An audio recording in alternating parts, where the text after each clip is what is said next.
Aza akan menjelaskan tentang masa demokrasi terpimpin 1959 sampai 1965. Demokrasi parlementer gagal dalam mengatasi permasalahan yang dihadapi pada masa awal kemerdekaan. Maka, Orde Lama kemudian beralih ke demokrasi terpimpin. Sistem ini diterapkan juga pada masa kedua jabatan Soekarno pada tahun 1959 sampai 1966. Demokrasi terpimpin merupakan sebuah pemerintahan demokrasi dengan meningkatkan otokrasi. Dalam sistem demokrasi ini, seluruh keputusan berpusat pada Presiden Soekarno. Konsep ini diumumkan oleh Presiden dalam pembukaan sidang konstituante pada tanggal 10 November 1956. Yang pertama, perkembangan politik. Demokrasi terpimpin di Indonesia dimulai dengan dikeluarkannya Dekret Presiden 5 Juli 1959 oleh Presiden Soekarno. Dekret 5 Juli 1958 menandakan era baru yang dimana Indonesia meninggalkan demokrasi liberal dan berganti dengan demokrasi terpimpin. Demokrasi terpimpin adalah demokrasi yang dipimpin oleh kebijaksanaan dalam permusyawaratan dan perwakilan. A. Dekret Presiden 5 Juli 1958. Yang pertama, tidak berlaku kembali UUD 1950. Yang kedua, berlakunya kembali UUD 1945. Yang ketiga, dibubarkannya Badan Konstituante. Yang keempat, pembentukan MPRS dan DPAS. Dan yang B, itu penyimpangan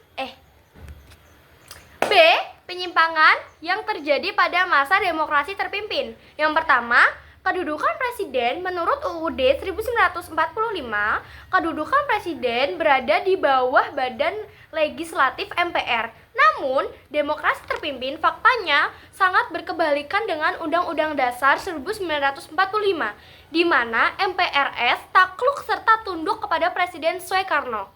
Yang kedua, pembentukan MPRS. Masa demokrasi parlementer, Presiden Soekarno juga melanggar Undang-Undang Dasar 45 dengan pembentukan MPRS berdasarkan penetapan Presiden nomor 2 tahun 1959. Dan yang ketiga, pembentukan Dewan Pertimbangan Agung sementara. Masa demokrasi juga membuat penyimpangan, yaitu Presiden Soekarno membentuk Dewan Pertimbangan Agung sementara dengan dikeluarkannya penetap Presiden nomor 3 1959 di mata lembaga DPAS. C. Kekuatan politik nasional. Periode demokrasi terpimpin Partai Komunis Indonesia atau PKI berusaha menempatkan dirinya sebagai golongan yang Pancasialis. Kekuatan politik pada demokrasi terpimpin Nasakom, Nasional Agama Komunis, ciptaan Presiden Soekarno sangat menguntungkan PKI. Ajaran Nasakom menempatkan PKI sebagai unsur yang sah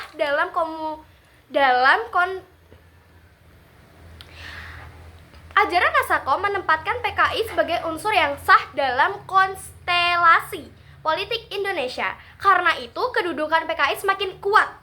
PKI meningkatkan kegiatan dengan berbagai isu, memberi citra sebagai partai yang paling manipolis dan pendukung Bung Karno yang paling setia. D. Politik luar negeri. Politik luar negeri, masa demokrasi terpimpin lebih condong ke blok timur. Indonesia banyak melakukan kerjasama dengan negara-negara blok komunis seperti Uni Soviet, RRC, Kamboja, maupun Vietnam. Hai, saya Nisa. Pada kesempatan kali ini saya akan membacakan materi tentang politik luar negeri masa demokrasi terpimpin. Yang pertama ada NIFO dan OLDEFO. OLDEFO, dunia lama yang mapan ekonominya, terutama negara-negara kapitalis barat. NIFO, negara-negara baru yang berorientasi kerjasama dengan blok komunis. Indonesia menjauh dari blok kapitalis OLDEFO dan membangun hubungan erat dengan blok NIFO. Hal ini diwujudkan melalui pembentukan poros Jakarta-Peking, Indonesia-Tiongkok, serta poros Jakarta-Phnom Penh, Hanoi, Peking, Pyongyang, Indonesia, Kamboja, Vietnam Utara, Tiongkok, Korea Utara. Yang kedua ada politik meswar. Kebijakan ini bertujuan menjadikan Indonesia sebagai timbal kemajuan dan pemimpin bagi negara-negara NIFO, melaksanakan Games of the Emerging Forecast atau GENEFO antara tahun 1962 sampai 1967 menjadi langkah nyata sebagai protes terhadap Olimpiade yang dianggap mendukung kepentingan negara-negara kapitalis. Gagasan utama dari politik ini adalah menjadikan Indonesia sebagai mercusuar yang memandu negara-negara eks-koloni Eropa dan dalam komunitas internasional. Yang ketiga ada gerakan non-blok atau GNB. GNB membentuk pada konferensi tingkat tinggi atau KTT di Beograd, Yugoslavia pada 1-6 September 1961. Konferensi dihadiri oleh 25 negara. 5 negara utama GNB adalah Gamal Abdel Nasser, Mesir, Krem, Nikrom atau Ghana, Jawaharlal Nehru, India, Josip Broz Tito, Yugoslavia, dan Soekarno, Indonesia. Tujuan internal GNB adalah mendorong kemajuan ekonomi, sosial, dan politik negara-negara anggotanya. Secara eksternal, GNB bertujuan meredakan ketegangan perang dingin antara blok Barat dan Timur. Prinsip GNB meliputi 1. Menghormati kedaulatan dan batas wilayah negara anggota. 2. Melakukan agresi terhadap negara lain tanpa deklarasi resmi. Yang ketiga, tidak mengintervensi urusan dalam negeri negara lain. Yang keempat, ada menjaga perdamaian negara anggota dan dunia. Selanjutnya, pembebasan Irian Barat Indonesia terlalu lunak pada imperialisme Belanda di Irian Barat. Soekarno sudah tak tahan, Irian Barat harus dibebaskan sesegera mungkin.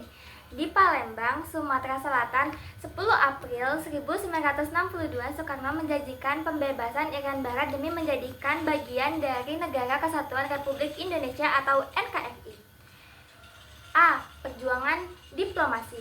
1. Perundingan bilateral Indonesia-Belanda pada tanggal 24 Maret 1950 diselenggarakan Konferensi Tingkat Menteri Uni Belanda-Indonesia untuk membentuk suatu komisi yang anggotanya wakil-wakil Indonesia dan Belanda untuk menyelidiki masalah Irian Barat. Tanggal 4 Desember 1950 diadakan Konferensi Uni Indonesia-Belanda. Perundingan ini membahas pembatalan Uni dan masuknya Irian Barat ke wilayah NKRI namun gagal. 2. Forum PBB Sidang Umum. PBB pertama kali membahas masalah Irian Barat dilaksanakan tanggal 10 Desember 1954. Indonesia secara berturut-turut mengajukan lagi sengketa Irian Barat dalam Majelis Umum X tahun 1955, Majelis Umum XI tahun 1956, dan Majelis Umum XII tahun 1957. Tetapi hasil pemungutan suara yang diperoleh tidak dapat memperoleh 2/3 suara yang diperlukan. 3. Dukungan negara-negara Asia Afrika atau KAA. Konferensi Asia Afrika yang diadakan di tahun 1955 dan dihadiri oleh 29 negara di kawasan Asia Afrika secara bulat mendukung upaya bangsa Indonesia untuk memperoleh kembali Irian sebagai wilayah yang sah di RI. Namun, suara bangsa-bangsa Asia Afrika di dalam forum PBB tetap tidak dapat menarik dukungan internasional dalam sidang Majelis Umum PBB. 4. Persetujuan New York. Permasalahan Irian Barat ditengahi oleh diplomat Amerika Serikat Ellsworth Bunker yang mengusulkan masalah tersebut dibawa ke meja perundingan pada tanggal 15 Agustus 1962. Perundingan antara Indonesia dan Belanda dilaksanakan di markas besar PBB di New York. Pada perundingan itu, Indonesia diwakili oleh Subandrio, Belanda diwakili oleh Jan Herman van Rooijen dan C.W.A. Schurman. Hai, di sini aku Salma akan membawakan materi IPS. Yang pertama adalah B. Perjuangan bersenjata. Di poin ini, yang pertama adalah Operasi Trikora. Belanda menyerbu Irian Barat dengan Netherlands New Guinea. Hal tersebut membuat pemerintah Indonesia kemudian memutuskan secara sepihak hubungan diplomatik dengan pihak Belanda pada 17 Agustus 1950. April 1961 dibentuk Dewan Papua oleh Belanda yang memiliki tugas untuk penyelenggaraan penentuan nasib rakyat Irian Barat sendiri. A. Menjadikan Papua negara boneka yang memiliki bendera serta lagu kebangsaan sendiri. B.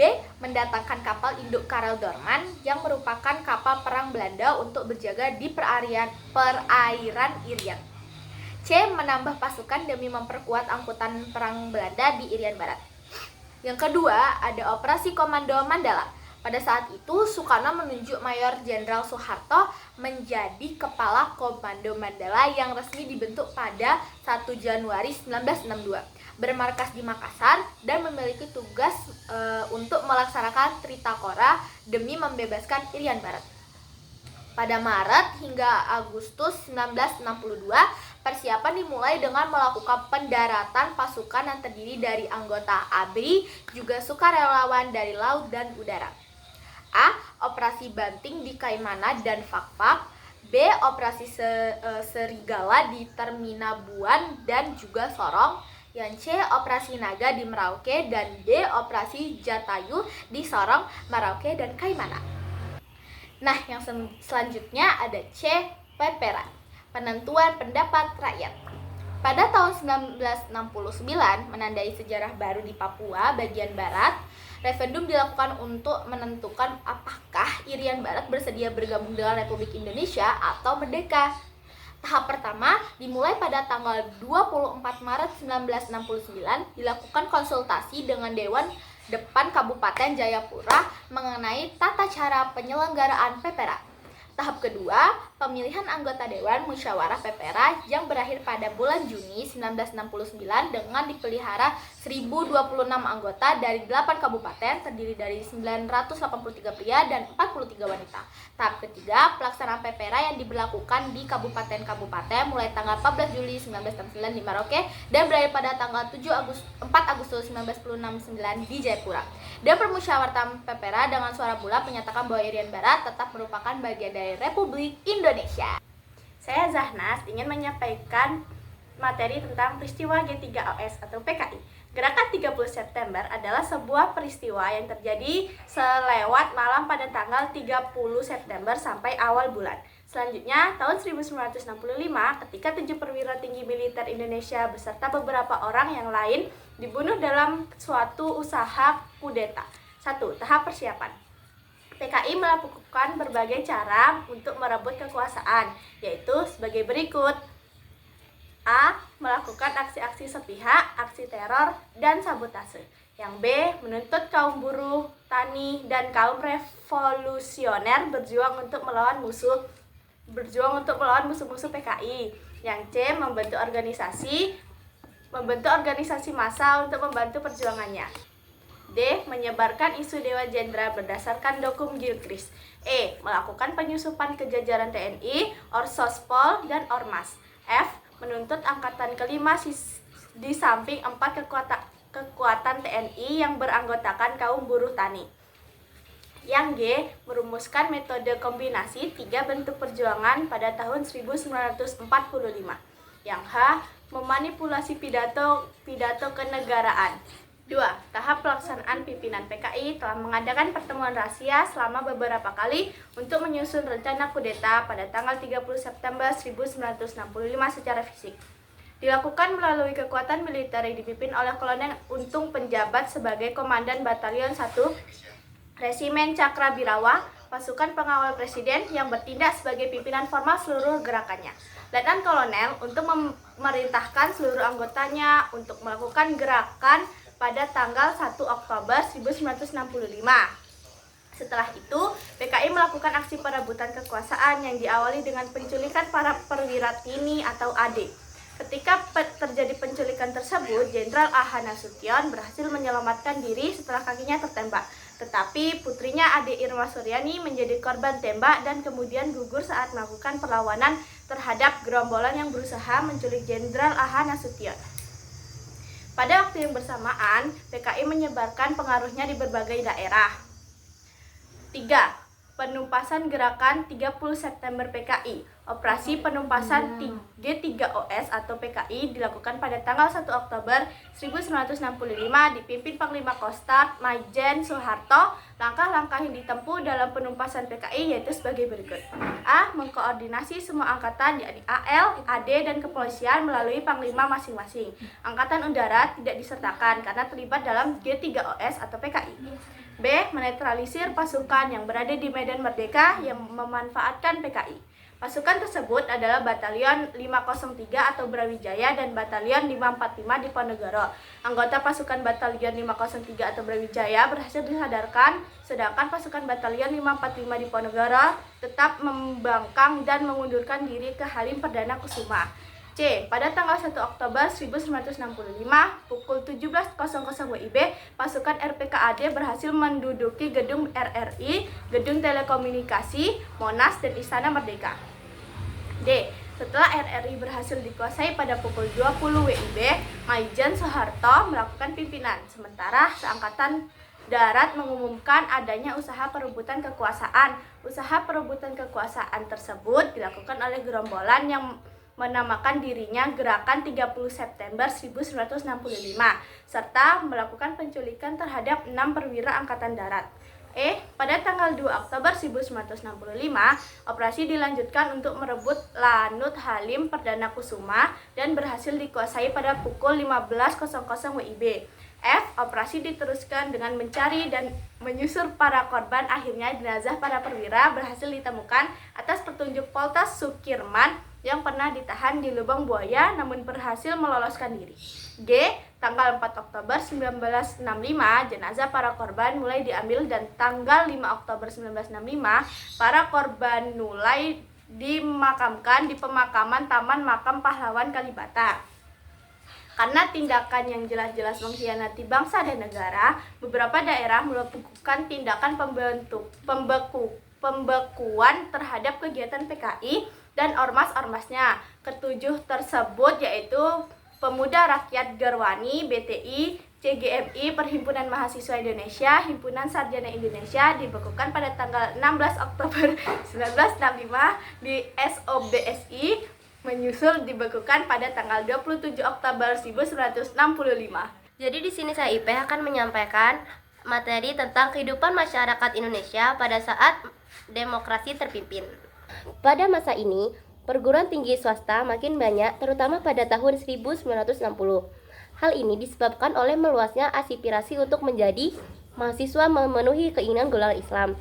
Maka didirikanlah Institut Agama Islam Negeri atau IAIN. Nah, karena sistem penerima siswa yang mudah dan pembebasan biaya kuliah menyebabkan jumlah siswa mencapai 100.000 dan perguruan tinggi 181 buah pada tahun 1961. Jadi, pada masa demokrasi terpimpin, mereka dapat melakukan kegiatan pendidikan mulai dari SMP, SMA, hingga universitas. Lalu, yang A, kita akan mempelajari dari kehidupan sosial di sana. Pada tanggal 1 Januari 1960, pas ini. Yang A, kehidupan sosial. 1. Pada tanggal 1 Januari 1960, muncullah aturan melarang para pedagang asing untuk berjualan di luar daerah ibu kota daerah. 2. Hubungan antara Indonesia dan Malaysia rusak. 3. Perselisihan antara dua lembaga kebudayaan besar yaitu Lekra dan Manikebu. 4. Kebijakan dari Presiden Soekarno yakni larangan terhadap atribut-atribut atau simbol-simbol yang dianggap barat. Lalu yang kedua, ada dari kehidupan pendidikan. Agar murid-murid mampu melanjutkan pendidikan, maka pemerintah menerapkan kebijakan seperti berikut ini ya. 1. Yaitu mendirikan universitas baru di setiap provinsi dan menambah jumlah universitas yang ada. Kedua, mendirikan IAIN untuk murid-murid lulusan pesantren. Ketiga, didirikan sekolah tinggi teologia dan Katolik untuk yang beragama Kristen dan juga Katolik. 4. Mendirikan perguruan tinggi seperti perguruan tinggi Islam, Kristen, dan juga Katolik. Yang ke-C, yaitu adalah kehidupan budaya. Pada masa demokrasi terpimpin, bidang kesenian tidak luput dari upaya dominasi PKI. Seniman dan budayawan yang tidak ingin kebudayaan nasional didominasi oleh ideologi politik tertentu memproklamasikan Manikebu. Namun, Manikebu ini mendapat ancaman keras dari Lekra yang ber-PKI. Karena Presiden menyepakati kecaman itu, akibatnya tidak sampai 1 tahun usianya Manikebu dilarang oleh pemerintah. Oke, sekian, terima kasih. Banyak terutama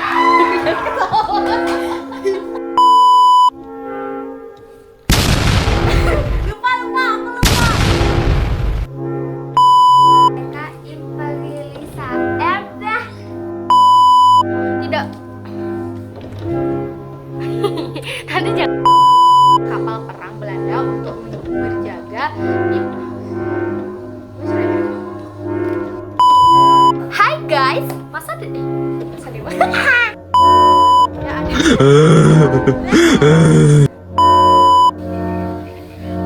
nama saya Amel. Di sini saya akan menjelaskan tentang materi konvertasi dengan Malaya.